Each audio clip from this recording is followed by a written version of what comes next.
What's up, besties? It's your girl Sheridan, and I am back with yet another video, y'all. How y'all doing? I'm back in these reviewing streets. Did y'all watch Real Housewives of Potomac?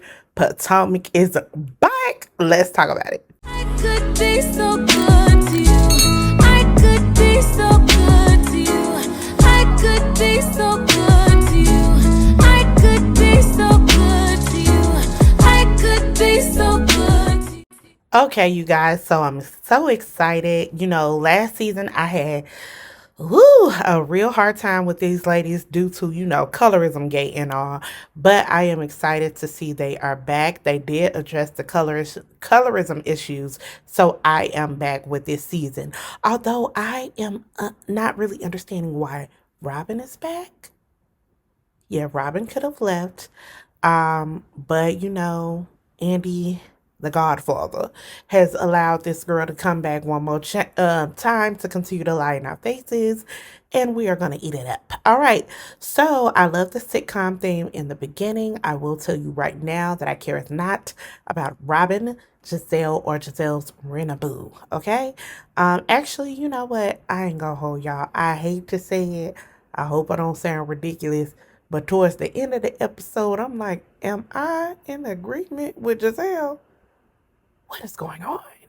Anyway, so we start out the episode confirming that Robyn is an idiot. I personally don't care about Juan cheating on her. At this point, I think her love language might be cheating, because I think that's how she feels like, oh, he's in this with me because he's unfaithful to me. That's what it is giving. And furthermore, let's be real, there are so many couples who have survived infidelity. That is not everybody's deal breaker. I do not like that on reality TV we try to make women seem stupid if they choose to stay after infidelity. I don't like that. It is a tough choice to leave, and it is also a tough choice to stay, but the choice is yours. So the issue is not about the cheating for me. What I care about is her creating with her green eyed bandit friend, creating accusations against other folks' marriages that mirror what's actually going on in her own life. That is weird. Robyn, you're a weirdo for participating in these meetings that y'all have prior to the season. Y'all are weird. So Juan admits that he messed up and was just doing a good deed for sister Canada. And so Robyn asked him, why didn't he smash the girl? And that was a weird question for me. Like, so why didn't you? Y'all be asking y'all man that? Like, what? And this man responds, and I want to call him, this racial slur responds with, did you see her? And for me, the little teaspoon of respect that I have for Juan is now gone. I hate when people do stuff like this. Like, you have engaged in conversation, inappropriate conversation with this person, but then you want to downplay their looks. Well, she looked fine enough for you to be all in her DMs. Huh? Huh? So Juan says, not the dogs outside barking. I'm sorry if y'all can hear that. My neighbor's dogs are apparently hungry or vicious or something. Anyway, so Juan says he's too nice and he's just being too nice to people. And I said, Negro, we done seen you on the TV for about 10 years or so now. And we ain't seen you to be nice to Robyn yet, except for when you proposed to her. Other than that, you act like you can't stand her. But you too nice to people. Sure. Anyway, so Robyn has the audacity to be upset with Candace. She says that she stood up for Candace and she doesn't understand why Candace is doing this. And I'm just like, you're mad at everybody but Juan. Okay, the whole season with her and Juan was just half explaining stuff and it was very weird. It looked like a Tubi movie. Juan said that we, the general public, are miserable. And he says he's not thinking about us. He ain't all in the blogs. He ain't all on social media. And I'm like, excuse me. but you was on social media enough to be DMing Sister Canada. Like, why be for real? You the one been looking miserable since we met you. Anyway, the three amigos, the Grand Dame, Candace, and Wendy, meet up, and Zen Win looks amazing. When it comes to best dress for this episode, see, Zen Win only needed one season to get her stuff together. You understand? But y'all dragged her through the mud. She got her hairline fixed. She fixed her body. She said, "Y'all not finna keep saying I'm shaped like a number two pencil." She got her body fixed, she got her hairline fixed, and now she got a stylist. I want to know who's styling her, cause that outfit she had on was beautiful. So Wendy tells us that she gave up drinks for Lent. Um, and she carries around her Catholic rosary, but Lent is over, so she gonna have her a drink. Give me one margarita. Anyway. Shout out to Angel. So Karen starts the conversation up, and they talk about how Robyn came after their marriages to avoid talking about her own. We see the Darbys, and y'all know they got the same opinion we have. So we see the Darbys, although I don't want to. And I just want to say, Ashley, you got to pay attention. You or your nanny has to pay attention to your kids, because Dean is getting ready to dislocate Dylan's arm. I mean, pull it right out the socket by pulling him up on the countertop by his arm. That, y'all, I was cringing the whole time. I was so scared for that little baby. But she says she and Michael are still actually married, and he is helping her, you know, financially. And I'm gonna just be honest. I don't think that they're ever gonna get divorced. She says she's not rushing the divorce, and of course not. I don't think that they are ever going to get a divorce. Um, I think the separation was necessary to get them out of the public eye. See, now that they are separated, nobody's talking about Dean and Dylan's daddy out here with the boys. So they needed to, the block was hot. So she did FaceTime Giselle so they could talk about confronting Robyn. And I'm just like, yeah. So Giselle kicks it with her boy toy, and I still don't care. Mia and Gordon talk about how they had to downsize in their apartment or condo, whatever they have. It's actually very pretty. I like their decor. And we talk about how he got kicked out of the company. She said Gordon was very depressed and he stayed on the couch for 2 months, which is understandable, but she would be cussing him out, telling him to get up, get off his ASS. And I'm just like, that's how you respond to somebody who's going through a depression after you just had fake cancer? That I don't, Mia, I didn't believe any of this about Mia and Gordon not being together. Didn't believe it at all.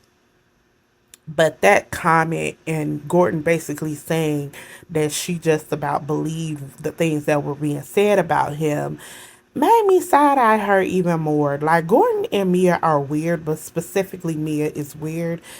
And I don't know. She's just bizarre. And I don't even think God is gonna recognize Mia when she go to heaven on Judgment Day. I don't even think he gonna recognize her. She is totally different. Anyway, so Candace and Chris have a date in a park, and it looks so lovey-dovey, but I could never. I love the aesthetics, but when I tell y'all, I can't do bugs. There ain't no bugs on me. There ain't no bugs on me. It was too much. It was too much. And Candace is me, I am her. But I'm starting to see the love between these two. I really am. And I'm starting to like them. When Candace told that man he's getting white man red, I fell out. And I see, if I was to date interracially, which I'm not, like, I would have to be that comfortable with my partner. But you can't say nothing about me being black ever. So that's why I can't do the interracial dating. But more power to those of y'all who can. So Candace talks about the allegations, all the allegations that Chris faced last season. And it seems like they're, in a better place. from it. Candace's tour is costing him a gang of money, but I love the fact that they are investing in her future. And I honestly should have went to see her when she was here in Chicago. I hate that I didn't do that. That would have been a good vlog for us. But you know what? Hopefully she goes on tour again. So they talks about Robyn and the debacle, and Chris thinks Candace should talk to her. And I said, why? Why? Meanwhile, Giselle's driveway is still under construction, and we see Sharice, ill. She is trampling down the driveway for this scene. Ashley comes in next, and they decide they're going to talk to Robyn about her delusion that she is stuck in willfully. So Robyn comes in heels, a Fashion Nova dress, and a fat sew-in. And I really wish she would have put on some Spanx. Y'all know, if Spanx is not just for plus size women like me, Spanx is for all of us. It can smooth out the rolls and the crooked places and all that type of stuff. It'll just smooth things out. So Ashley tells Robyn that she had to defend her relationship before, and she knows exactly what it's like to be in her shoes. I said, Ashley, I'm glad that you know we've been thinking you were a fool for years. So I'm happy to hear that you are no longer in that place, but a little bit you are. Um, she said she didn't know if Robyn was lying to her or to herself. And I'm starting to think, I thought Robyn was just lying to us, but I think she lying to herself after this conversation. So Robyn says that the nail salon thing was just a co-worker. Him and that co-worker girl, they go and get their nails done. And I understand that they're friends, right? Men and women can absolutely be friends. But y'all go get y'all nails done with y'all married coworkers of the opposite sex. Honestly, I could see me getting a manicure or pedicure with my man, but my male coworker here who is straight and married, I honestly don't see it. But you know what? I can't wrap my head around Robyn and Juan. Like, they're confusing to me. Um, I just, it's weird. I think um, that's the best thing I can say about it. It is weird. So she says the nail salon thing was just a coworker. The laundromat thing was a lie that's I guess the blogs made up. She also said that he's not dumb enough to be in public with Sister Canada getting physical. And Giselle looked at her like I looked at her as if she's an idiot, and she is. So Ashley is saying, even if Juan is telling the truth, that racial slur, at least could not be seen with another woman right now, knowing that all this heat is on her. And I agree.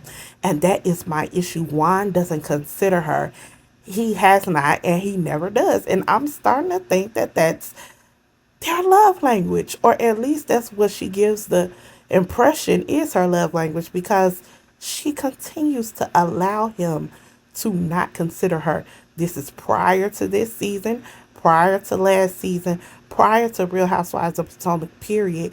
If y'all go along their history, it is crazy how much he has not, seemingly, allegedly, not considered her. And she continues to reward that behavior. So she rewarded the behavior of this with her hand in marriage. Okay. She says her joy has been stolen because of this. She is mad at the blog. She's mad at us. She's mad at the cast and everybody but Juan. So she asked Giselle, what do you want me to do? And Giselle said, I want you to be happy. Is there anything Juan can do that will make you leave him? And I was like, oh, Lord. Okay, Giselle done clocked in to work this season. She done read the blogs.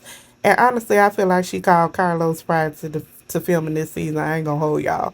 So Robyn says the world wants to tear them apart. And I said, no, we just want you to stop playing in our faces. Like, if you're happy with one, you like it, I love it, baby. Just stop playing in my face. She said that her joy has been taken, but it's not Juan's fault. But me, Giselle, Ashley, and Big Bag Sharice all are looking at her like she has fallen down and bumped her frontal lobe on the coffee table, because that was the dumbest thing she said all day. So Sharice in her wig starts crying and testifying about how she went through all of this with her former NBA coach of a husband, and I actually do feel bad for her. And she said basically that she had been standing up for this man and making excuses for him, um, all for him to wake up one day and be like, "I'm out." And that is one of my greatest fears in relationships. I ain't gonna hold y'all. That you can hold these men down, knowing that they ain't doing you right. And then they'll wake up one day and be like, you know what? How many ways can I break your heart? Let us count the ways. One, two, three, four. You know what I'm saying? It is so sad. And so Ashley says she thinks Robyn is on a Protect Juan campaign, and she is, and the girl claiming that she's not. And I just, Robyn, I feel like if you want to stay with Juan, but please stop making excuses. Just say, you know what? I know my husband was wrong. I have at this point chosen to stick and stay with him. We have a family, and I would have loved to see we're going to therapy to figure our stuff out. I would have loved to be like, we have talked through it so that we can figure it out. But it sounds like you just rewarded his bad behavior with your presence. And we'll see how it goes. All right, besties, if you like this video, make sure you hit that thumbs up button, subscribe, and comment down below. Let me know what you think. Are you with Robyn, or are you looking at her like me and Giselle are and thinking she's a little off? All right, love y'all. Talk to y'all soon. Bye.